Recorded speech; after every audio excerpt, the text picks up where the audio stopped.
Hello my dear friends, हमारे इस channel पर जो टेस्ट सीरीज चल रही है उसमें आपका स्वागत है। फ्रेंड्स, इस चैनल पर आपको केमिस्ट्री से संबंधित जो टेस्ट सीरीज प्राप्त हो रही है तथा आज से फिजिक्स की टेस्ट सीरीज शुरू होने जा रही है। तो फ्रेंड्स, एक टेस्ट सीरीज हमने पहले भी करा दी है, यह टेस्ट सीरीज नंबर 2 है। इसमें मापक यंत्र यानी कि इंस्ट्रूमेंट आपको बताए जाएंगे।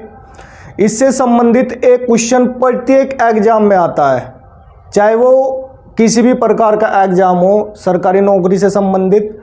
तो फ्रेंड्स, जानते हैं कि कौन कौन से इंस्ट्रूमेंट किस प्रकार से पूछे जाते हैं तथा किस प्रकार से क्वेश्चन एग्जाम में आते हैं। चलो देखते हैं। पहला क्वेश्चन है पायरोमीटर। पायरोमीटर किसके मापने में प्रयोग किया जाता है? पायरोमीटर या पूर्ण विकिरण उत्तापमापी या टोटल रेडिएशन पायरोमीटर भी कहते हैं इसे।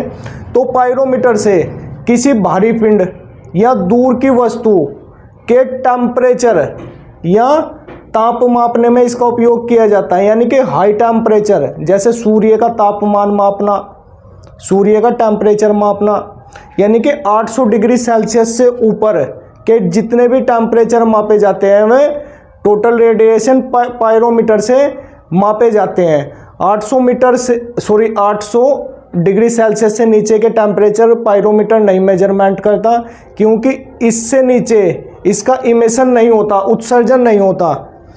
तो पायरोमीटर से उच्च ताप यानी कि हाई टेम्परेचर मापा जाता है। पायरोमीटर स्टीफन के सिद्धांत पर कार्य करता है। तो पायरोमीटर से क्या मापा जाता है? उच्च ताप या हाई टेम्परेचर। अगला क्वेश्चन है कि एनीमोमीटर से क्या मापा जाता है? एनीमोमीटर, एनीमोमीटर से हवा की गति या हवा की चाल, वायु की गति या वायु की चाल मापी जाती है, या पवन का वेग, पवन यानी कि हवा का वेग मापा जाता है। तो एनीमोमीटर से क्या मापा जाता है? प्रकाश का वेग मापा जाता है। अगला क्वेश्चन है कि महासागर में डूबी वस्तुओं की स्थिति जानने के लिए किस यंत्र का उपयोग किया जाता है? महासागर या सागर में डूबी वस्तुओं का स्थिति जानने के लिए किस यंत्र का उपयोग किया जाता है, ये बताना है आपको। तो महासागर में जब कोई वस्तु डूब जाती है तो उसे इसकी सही स्थिति ज्ञात करने के लिए, समुद्र की गहराई ज्ञात करने के लिए सोनार एक यंत्र होता है। हमने आपको सोनार के बारे में जो फिजिक्स से संबंधित हमारी प्लेलिस्ट है उसमें आप जाकर देखिए। सोनार के बारे में बहुत ही बारीकी से हमने बताया वहाँ पर।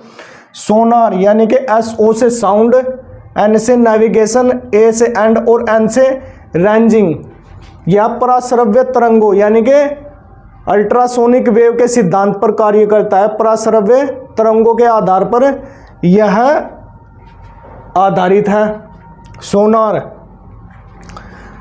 सोनार यानी कि इसमें अल्ट्रासोनिक वेव, पराश्रव्य तरंगों का यूज किया जाता है। ये जो पराश्रव्य तरंगें होती हैं, जब ये छोड़ी जाती है पनडुब्बी से या किसी पानी के जहाज से छोड़ी जाती है पानी के नीचे, तो ये जिसकी स्थिति ज्ञात करनी है, जिस वस्तु की स्थिति ज्ञात करनी है, वहाँ से टकराकर वापस आती है, यानी कि परावर्तित हो जाती है प्रतिध्वनि के रूप में, इको साउंड के रूप में। वह वस्तु जितनी बड़ी होगी या जितनी छोटी होगी उससे ज्ञात की जा सकती है। तो महासागर में डूबी वस्तुओं की स्थिति जानने के लिए किस यंत्र का उपयोग किया जाता है? सोनार एक यंत्र होता है।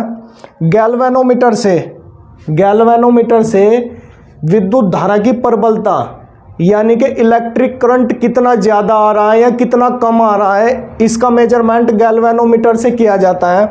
जबकि ऑडियोमीटर से ध्वनि की प्रबलता यानी कि साउंड कितना स्ट्रोंग है, ध्वनि ज़्यादा आ रही है या कम आ रही है, यानी कि ध्वनि की तीव्रता मापी जाती है ऑडियोमीटर से। जबकि क्रोनोमीटर से पानी के जहाज़ों पर सही समय ज्ञात करने के लिए या शुद्धता से समय ज्ञात करने के लिए क्रोनोमीटर का उपयोग किया जाता है। चाहे ताप में कमी आए या बढ़े, या दाब में कोई अंतर हो, या आर्द्रता या नमी हो, इसके बावजूद भी क्रोनोमीटर अच्छे से समय ज्ञात करता है पानी के जहाज़ों पर। अगला क्वेश्चन है पानी की तीव्रता को मापा जाता है, ध्वनि की तीव्रता को मापा जाता है। तो हमने आपको बताया कि ध्वनि की तीव्रता को ऑडियोमीटर से ज्ञात किया जा सकता है। जबकि ऑडियो फोन आपने देखा भी होगा, जिन व्यक्तियों को कम सुनाई देता है वह अपने कान में एक छोटी सी मशीन लगा कर रखते हैं, उसे ही ऑडियो फोन कहा जाता है। यानी कि यह सुनने में सहायक यंत्र होता है, यानी कि इसे सुनने में सहायक यंत्र भी कहते हैं ऑडियो फोन को। जबकि एनीमोमीटर से वायु की गति या पवन का वेग या वायु की चाल मापी जाती है, जबकि क्रोनोमीटर से पानी के जहाजों पर समय ज्ञात किया जाता है। अगला क्वेश्चन है कि हवा में आर्द्रता, यानी कि हवा में जो मॉइस्चर होता है, नमी होती है, उसका मापन किया जाता है हाइग्रोमीटर से, बैरोमीटर से, लक्समीटर से या लैक्टोमीटर से। तो हाइग्रोमीटर से हवा में आर्द्रता या वायुमंडल में आर्द्रता या वायुमंडलीय आर्द्रता एटमॉस्फेयर मॉइस्चर ज्ञात करने के लिए हाइग्रोमीटर का उपयोग किया जाता है। यह क्वेश्चन काफ़ी बार अलग अलग एग्जाम में आए हुए हैं, चाहे कोई सा भी एग्जाम हो। ये देखिए कितने कितने एग्जामों में भरे पड़े हैं और आगे भी इसी प्रकार से आने की संभावना इन क्वेश्चनों की बनी रहती है। तो हवा में आर्द्रता का मापन किया जाता है हाइग्रोमीटर से। बैरोमीटर से वायुमंडल में दाब में अंतर, यानी कि एटमॉस्फेयर में जो प्रेशर में जो डिफरेंस दिखाई देता है, उससे बैरोमीटर से ज्ञात किया जाता है। बैरोमीटर की खोज टोरसेली नामक वैज्ञानिक ने की थी। लैक्टोमीटर से किसी भी द्रव या लिक्विड का आपेक्षिक घनत्व, यानी कि रिलेटिव डेंसिटी मापा जाता है, या जल का आपेक्षिक घनत्व मापा जाता है।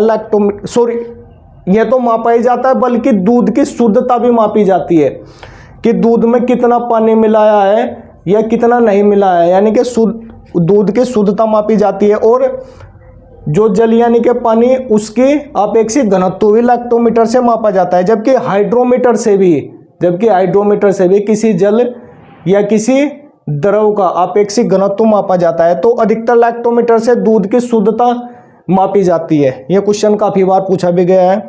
लक्समीटर से किसी प्रकाश की तीव्रता, यानी कि इंटेंसिटी ऑफ लाइट, प्रकाश की तीव्रता मापी जाती है। यहाँ पर सूर्य के प्रकाश की बात नहीं हो रही, यह प्रकाश जैसे किसी बल्ब का प्रकाश या किसी अन्य स्रोत का प्रकाश। तो लक्समीटर से प्रकाश की तीव्रता मापी जाती है।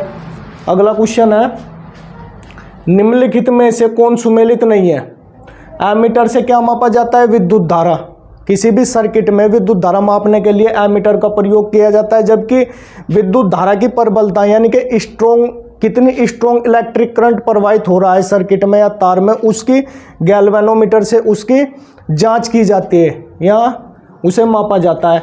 पायरोमीटर से, जैसा कि हमने बताया कि उच्च ताप, यानी कि हाई टेम्परेचर मापा जाता है।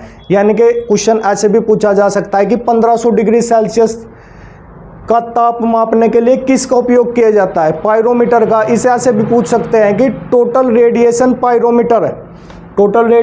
पायरोमीटर का उपयोग किया जाता है। एनीमोमीटर से वायु की चाल या हवा की गति मापी जाती है। जब टैकोमीटर से क्या दाबांतर मापा जाता है? नहीं, दाबांतर मापने के लिए बैरोमीटर या बैरोग्राफ का उपयोग किया जाता है। तो टैकोमीटर से वायुयान की गति, वायुयान यानी कि एरोप्लेन की गति या उसकी चाल मापी जाती है। अगला क्वेश्चन है कि दूध का आपेक्षिक घनत्व ज्ञात किया जाता है। दूध का आपेक्षिक घनत्व यानी कि रिलेटिव डेंसिटी ज्ञात किया जाता है। जैसे कि आपको बता, लैक्टोमीटर से दूध का आपेक्षिक घनत्व मापा जाता है। तो लैक्टोमीटर से दूध का आपेक्षिक घनत्व मापा जाता है। फ्रेंड्स, मापक यंत्र यानी कि इंस्ट्रूमेंट से या इक्विपमेंट से रिलेटेड प्रत्येक एग्जाम में एक क्वेश्चन जरूर आता है। ब्यूटीरोमीटर दूध में या दूध से बने उत्पादों में जो फैट होती है, यानी कि वसा होती है, उसकी शुद्धता मापने के लिए ब्यूटीरोमीटर का उपयोग किया जाता है। जबकि थर्मामीटर से शरीर का टेम्परेचर ज्ञात किया जाता है और हाइड्रोमीटर से किसी पानी या द्रव का आपेक्षिक घनत्व मापा जाता है। अभी ये क्वेश्चनों का ट्रेंड बहुत चल रहा है कि सूची 1 को सूची 2 से मिलान कीजिए। यहाँ भी सूची 1 सूची 2 है। Stethoscope, sphygmometer, keratometer, luxmeter. तो सबसे पहले स्टेथोस्कोप की बात करते हैं। आपने देखा भी होगा कि डॉक्टर लोग अपने गले में एक इंस्ट्रूमेंट डाल के रखते हैं जिसे आला कहा जाता है या स्टेथोस्कोप कहा जाता है। इससे हृदय की धड़कन सुनी जाती है, आपने देखा भी होगा। स्टेथोस्कोप से क्या होता है, हृदय की धड़कन या हृदय की ध्वनि सुनने के लिए इसका उपयोग किया जाता है। अगला स्फेग्नोमीटर,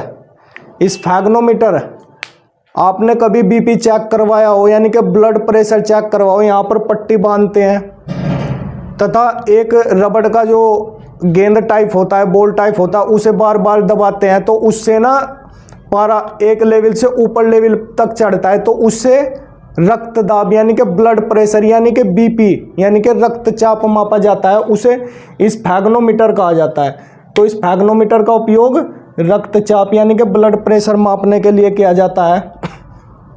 कैरोटोमीटर से सोने की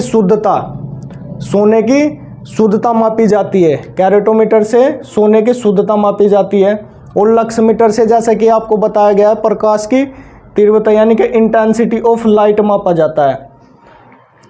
अगला क्वेश्चन है कि सूची 1 को सूची 2 से मिलान कीजिए।